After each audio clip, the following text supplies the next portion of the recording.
दोस्तों, महाभारत का युद्ध खत्म हो चुका था। धरती पर पड़े थे वीरों के शव और घायल दुर्योधन अपनी अंतिम सांसों के इंतजार में झील के किनारे पड़ा था। लेकिन तभी वहां आते हैं स्वयं श्री कृष्ण। दुर्योधन की आंखों में क्रोध, दुहक और हार का मिला जुला तूफान था, पर श्री कृष्ण के चेहरे पर गहरी शांति। तभी होता है वो संवाद, वो रहस्य जिसे जानकर आपकी आत्मा कांप जाएगी।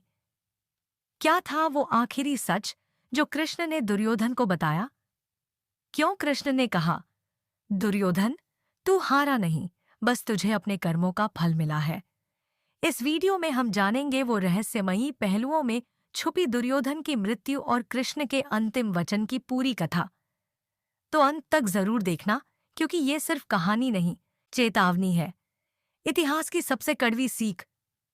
कौरवों की सेना समाप्त हो चुकी थी और दुर्योधन गदा युद्ध में भीम के हाथों गुप्त प्रहार से बुरी तरह घायल होकर एक झील के भीतर जा छिपा था। उसका शरीर टूटा हुआ था, लेकिन उसका अहंकार अब भी जिंदा था। झील के ठंडे जल में लेटे लेटे वो सोच रहा था, मैंने क्या गलत किया? क्या मेरा स्वाभिमान मेरी सबसे बड़ी गलती थी? चारों तरफ सन्नाटा था और उसी सन्नाटे में उसके मन के भीतर शोर था, हार का, अपमान का, अकेलेपन का। तभी दूर से किसी के कदमों की आहट आई। वो कोई और नहीं, स्वयं श्री कृष्ण थे। उनके आने से जैसे झील का पानी भी स्थिर हो गया। दुर्योधन ने देखा और कहा, अब आए हो माधव, जब सब खत्म हो गया? श्री कृष्ण धीरे धीरे झील के किनारे पहुंचे, जहां दुर्योधन अधमरी हालत में पड़ा था। दुर्योधन की आंखों में आंसू थे, पर ईगो अब भी पूरी तरह मरा नहीं था। वो बोला, हे कृष्ण, तुमने धर्म का साथ दिया, पांडवों को जीत दिलाई, लेकिन क्या तुम बता सकते हो मैं पापी कैसे हुआ? क्या राज्य मांगना पाप था? क्या अपनी बहन दुर्शला का अपमान सह लेना धर्म होता? क्या मैं गलत इसलिए हूं क्योंकि मैं हार गया? कृष्ण मुस्कुराए। उन्होंने उसकी आंखों में झांकते हुए कहा, दुर्योधन, तू पापी इसलिए नहीं कि तू हार गया। तू पापी इसलिए बना क्योंकि तूने अपने मन की आवाज को बार बार दबाया। तेरा पाप तेरे भीतर था, सत्ता की लालसा ने तुझे अंधा कर दिया। यह सुनकर दुर्योधन कुछ पल के लिए शांत हो गया। दुर्योधन ने आश्चर्य से पूछा, क्या मतलब कृष्ण? मैं जन्म से ही ऐसा था। कृष्ण बोले, नहीं दुर्योधन, तू जन्म से दुर्योधन नहीं, सुथलेन था, वो बालक जो न्यायप्रिय था, जो बलशाली था, जो मित्रों के लिए जान देने को तैयार था। पर समय के साथ तुझमें एक बीज बोया गया, ईर्ष्या का, प्रतिस्पर्धा का, अहंकार का। तुझे बताया गया कि तू सबसे श्रेष्ठ है, और यही सबसे पहली भूल थी। कृष्ण ने आगे कहा, धृतराष्ट्र ने तुझे कभी सही गलत नहीं सिखाया।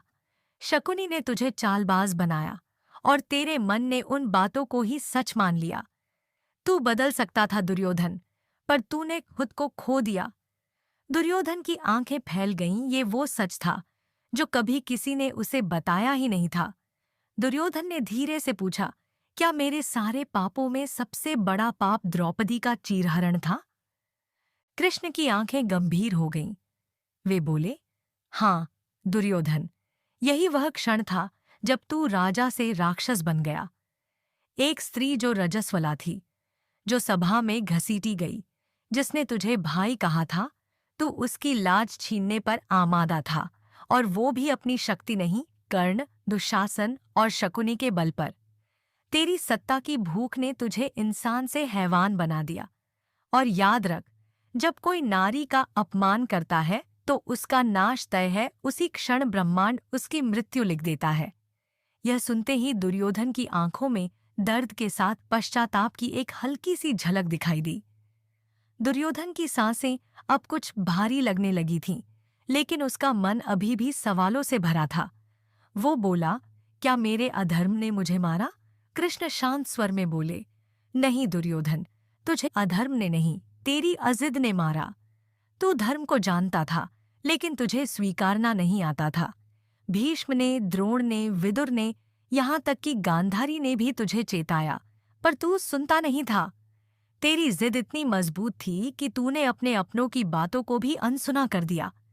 कृष्ण ने आगे कहा, दुर्योधन, तूने युद्ध नहीं लड़ा, तूने अपने भीतर की आग से खुद को जलाया है। तुझे किसी ने नहीं हराया, तू खुद अपने ही कर्मों से हारा है। दुर्योधन की आंखें अब कुछ देर के लिए बंद हो गईं। दुर्योधन ने आंखें खोली और बुझे स्वर में बोला, कर्ण और अश्वत्थामा, क्या मैंने उनका साथ देकर भी गलती की? कृष्ण थोड़ी देर शांत रहे, फिर बोले, दुर्योधन, कर्ण और अश्वत्थामा तेरे सच्चे मित्र थे, लेकिन तूने उनकी निष्ठा को हथियार की तरह इस्तेमाल किया। कर्ण के साथ तूने दोस्ती तो निभाई, लेकिन उसे बदले की आग में झोंक दिया। अश्वत्थामा जैसा ब्रह्मास्त्रधारी भी तुझे नहीं रोक पाया, क्योंकि तूने कभी उसे धर्म की राह पर चलने नहीं दिया। मित्रों की शक्ति तब तक फल देती है जब तू उन्हें सही दिशा देता है। तूने उन्हें खुद के अंधकार में झोंक दिया। यही तेरी सबसे बड़ी परीक्षा थी, जिसमें तू विफल रहा। दुर्योधन अब कुछ नहीं बोल सका। वो भीतर से धीरे धीरे टूट रहा था। कुछ पल खामोशी के बाद दुर्योधन ने थके स्वर में कहा, इतिहास मुझे एक खलनायक की तरह याद रखेगा ना कृष्ण? कृष्ण थोड़ी देर तक आकाश की ओर देखते रहे, फिर बोले, नहीं दुर्योधन, तू खलनायक नहीं, तू एक प्रतीक है। तू वह चेतावनी है जो हर युग को बताती है कि जब कोई व्यक्ति अपनी सीमाएं भूल जाता है, अपने अहंकार को धर्म से ऊपर रखता है, तब विनाश अवश्यंभावी होता है। तू महाभारत का अंत नहीं, उसकी आवश्यकता था। तेरे बिना धर्म और अधर्म की परिभाषा अधूरी रहती।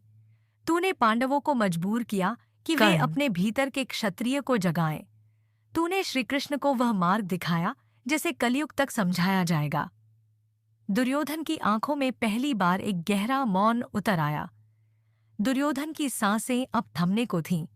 उसने कांपती आवाज में पूछा, क्या मेरी कथा यहीं खत्म हो जाएगी कृष्ण? कृष्ण धीरे से मुस्कुराए और बोले, नहीं दुर्योधन, तेरी मृत्यु तेरा अंत नहीं, बल्कि तेरी अमरता की शुरुआत है। तेरी कथा हर युग में दोहराई जाएगी। जब जब कोई व्यक्ति अभिमान में अंधा होकर न्याय को कुचलने की कोशिश करेगा, लोग तेरा उदाहरण देंगे। तेरी मृत्यु एक सीख है कि शक्ति, मित्रता और साम्राज्य भी तब बेकार हो जाते हैं जब उनमें विनम्रता नहीं होती। तू अमर इसलिए है क्योंकि तूने वो सब किया जो मनुष्य को नहीं करना चाहिए, और तेरे द्वारा किया गया हर अधर्म आने वाली पीढ़ियों के लिए धर्म की परिभाषा बनेगा। तब दुर्योधन की आंखें बंद हो चुकी थीं, पर चेहरा शांत था। दुर्योधन की देह अब शांत हो चुकी थी, पर श्रीकृष्ण की आंखों में गंभीरता थी। उन्होंने झील की ओर देखा और धीरे से कहा, हर युग में एक दुर्योधन जन्म लेगा, और हर युग उसे खुद से पहचानना होगा।